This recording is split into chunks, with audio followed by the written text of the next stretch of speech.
ملک کی سیاسی صورتحال کے حوالے سے جوں جوں وقت گزر رہا ہے اصل حقائق سامنے آ رہے ہیں۔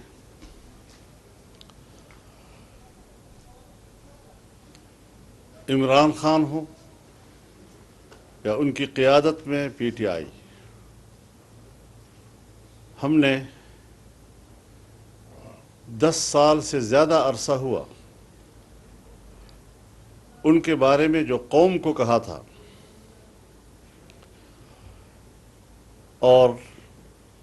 بڑے دعوے کے ساتھ ہم نے یہ بات کی تھی، حقائق تک پہنچ کر ہم نے یہ بات کی تھی کہ یہ ایک بیرونی ایجنٹ ہے، یہودی لابی کے ساتھ اس کے رابطے ہیں اور ان رابطوں کے بہت سے حوالے ہمارے پاس تھے۔ 2018 کے الیکشن میں اسرائیل اور اس کی خفیہ ایجنسی موساد کی طرف سے، انڈیا اور اس کی خفیہ ایجنسی را کی طرف سے، اور بعض عالمی قوتوں کی طرف سے جو ان کی مالی مدد تک بھی کی گئی اور اس کے حق میں پروپیگنڈے کیے گئے، اس کے لیے آسمان کی قلابیں ملانے لگے، سب کچھ کیا انہوں نے۔ لیکن آپ اس بات کی گواہی دیں گے کہ ہم نے اس پروپیگنڈے، چاہے عالمی سطح پر ہو، چاہے ہمارے ملک کے میڈیا کی سطح پر ہو، چاہے ہماری اسٹیبلشمنٹ کی سطح پر ہو، ہم نے نہ کمپرومائز کیا، نہ اپنے موقف سے ہٹے۔ اور ایک ہفتہ قبل جب اقوام متحدہ میں اسرائیل نے پاکستان پر 75 سالوں کے بعد پہلی مرتبہ تنقید کی، وہ ایک ناجائز تنقید تھی، پاکستان نے اس کو تسلیم نہیں کیا، اسرائیل نے ہمیں تسلیم نہیں کیا۔ پاکستان نے اپنے قیام سے پہل سن 1940 کی قرارداد میں فلسطین کی سرزمین پر یہودی بستیاں قائم کرنے کی مخالفت کی تھی اور فلسطینیوں کے حق کے لیے آواز بلند کی تھی۔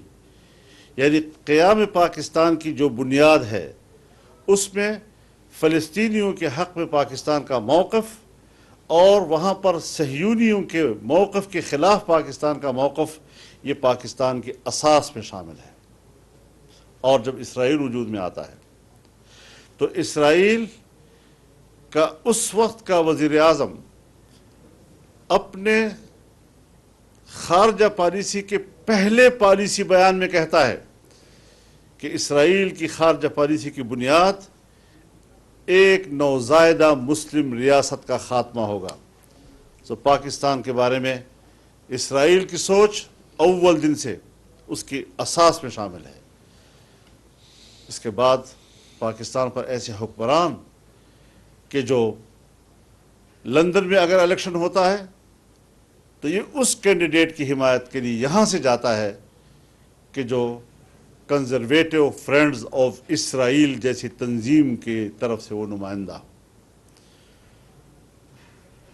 آج امریکی کانگریس میں اسرائیل فرینڈز کمیٹی کی بڑے جو پاکستان میں علیحدگی پسند تحریکوں کی بھی حامی ہے، پاکستان توڑنے کی سازشوں میں بھی شریک ہے، اور وہ برملا عمران خان کی حمایت کر رہا ہے اور پاکستان کی اوپر تنقید کر رہا ہے۔ لیکن اقوام متحدہ کے فورم پر پہلی مرتبہ اسرائیل نے آ کر اپنا نقاب اپنے چہرے سے اتار دیا ہے۔ اس نے پی ٹی آئی کے گرفتار لوگوں کو ناجائز گرفتاریوں سے تعبیر کیا ہے اور دعویٰ کیا کہ ان پر تشدد ہو رہا ہے، اور ان کے خلاف جو ہرزہ سرائی خود عمران خان نے کی اور اپنے ہی لوگوں کے بارے میں یہ مشہور کیا کہ ان کے ساتھ جنسی تشدد ہوا ہے، اسرائیل کے نمائندگی میں پاکستان کے اوپر یہی الزامات لگائے ہیں۔ اب آپ خود اندازہ لگائیں کہ کہاں سے اس کی ڈوری ہل رہی ہے۔ آج آپ کو معلوم ہے جب اس کی حکومت ختم ہوئی تو اس نے ایک سفید کاغذ لہرایا، اپنے آپ کو مظلوم بنایا، چورن بیچا اس نے کہ امریکہ نے میرے خلاف سازش کی ہے۔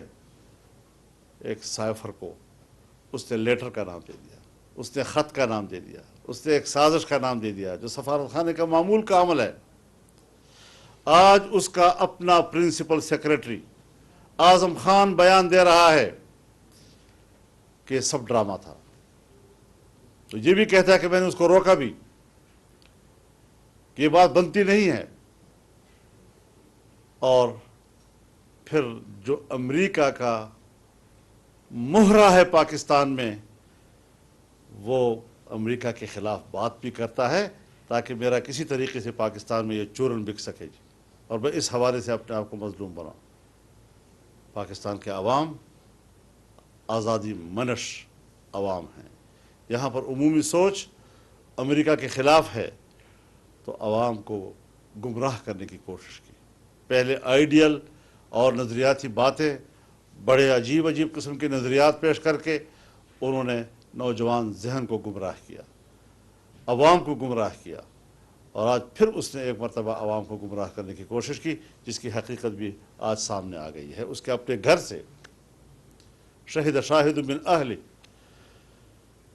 اپنے گھر سے اس پر گواہی آ رہی ہے۔ یہ سارے حقائق اب حقائق ہیں، اس کو اب جھٹلایا نہیں جا سکتا۔ اور مزید انتظار کیجئے، حالات کیا کیا گل کھلاتے ہیں، کیا کیا حقائق سامنے لاتے ہیں۔ تو یہ ایک مختصر سی گفتگو میں آج پھر آپ کے سامنے رکھ رہا ہوں کہ یہ سب وہ باتیں ہیں کہ جہاں تاریخ کا آنے والا ایک ایک ورق یہ تاریخ پر ثبت اور ان کے صفحات پر ثبت ہمارے موقف کی تائید کرتے چلے جا رہے ہیں۔ قوم کو سوچنا چاہیے، دانشوروں کو سوچنا چاہیے، محب وطن لوگوں کو سوچنا چاہیے، نوجوانوں کو سوچنا چاہیے، قوم کے آنے والے معماروں کو سوچنا چاہیے کہ اس نظریے کے ساتھ اور اس کردار کے ساتھ انہوں نے ملک کو چلانا ہے، ملک کی قیادت کرنی ہے کل۔ یہ میرا فرض ہے کہ میں حقائق سے عوام کو آگاہ کروں، اپنی قوم کو آگاہ کروں، پبلک کو آگاہ کروں، اور اپنے جوانوں کو آگاہ کروں، اور میں یہ فریضہ ادا کرتا رہوں گا انشاءاللہ العزیز۔ اللہ مجھے توفیق عطا فرماتا رہے۔ ساتھ ہی میں یہ بھی عرض کر دینا چاہتا ہوں کہ جمعیت علماء اسلام کی مرکزی مجلس عاملہ کا اجلاس ہوا۔ اس سے پہلے جمعیت علماء اسلام کی دستوری کمیٹی کا اجلاس ہوا، جس نے جمعیت کے دستور پر غور کیا، اس میں کچھ ترامیم تجویز کی، اور ان ترامیم کی تائید مرکزی مجلس عاملہ نے کی، اور حتمی منظوری کے لیے انشاءاللہ مرکزی مجلس شورا میں پیش کیا جائے گا، جو 5 اگست کو طلب کیا جا رہا ہے۔ تو اس اعتبار سے ہم الیکشن میں بھرپور حصہ لیں گے، اور ہماری مجلس شورا پہلے بھی اس بات کا اعلان کر چکی ہے کہ ہم پورے ملک پہ ہر سیٹ پر اپنا امیدوار لائیں گے، الیکشن لڑیں گے، اور پھر اگر ایڈجسٹمنٹ کی ضرورت ہوئی تو پھر اس حوالے سے ہماری جو ضلعی تنظیمیں ہیں وہ اپنے ماحول کے تحت ایڈجسٹمنٹ بھی کر سکیں گی کسی جماعت کے ساتھ بھی۔ تو یہ چیزیں ہماری مرکزی مجلس عاملہ نے طے کی ہیں، اور انٹرا پارٹی الیکشن کے لیے آج سے 1 محرم سے ہماری رکن سازی کا آغاز ہو رہا ہے، اور انشاءاللہ العزیز پہلے مرحلہ جو ہے ہمارے رکن سازی کا ہوگا، اور یہ ہم عوام میں جائیں گے، ہم پبلک میں جائیں گے، ہم کارکنوں میں جائیں گے اور ایک عمومی طور پر لوگوں کو دعوت دیں گے اس قافلہ حق میں شامل ہونے کے لیے۔ اس کے بعد تنظیم سازی کا مرحلہ شروع ہوگا، جو ہمارے یونٹ سے لے کر تحصیل، ضلع، صوبہ اور پھر مرکز تک کے انتخابات ہوں گے، اور انشاءاللہ قواعد و ضوابط کے مطابق ہمارے تنظیمی ڈھانچہ جو ہے وہ قائم ہوگا، اور وہ پھر آئندہ ملکی سیاست پہ اپنے منشور کو کس طرح پیش کرتا ہے، اس کے لیے کیا حکمت عملی بناتا ہے۔ ہم الیکشن میں انشاءاللہ جمعیت علماء اسلام کا منشور لائیں گے، اور ایک بھرپور منشور جو قرآن و سنت کی روشنی میں ہے۔ انشاءاللہ پاکستان کے مسائل کا حل وہی ہے۔ آئین پاکستان قرآن و سنت کی بنیاد پر قانون سازی کی بات کرتا ہے، اور ہم بھی اسی حوالے سے انشاءاللہ العزیز قوم کے سامنے اپنا منشور لائیں گے۔ اللہ تعالی ہمارا حامی و ناصر ہو۔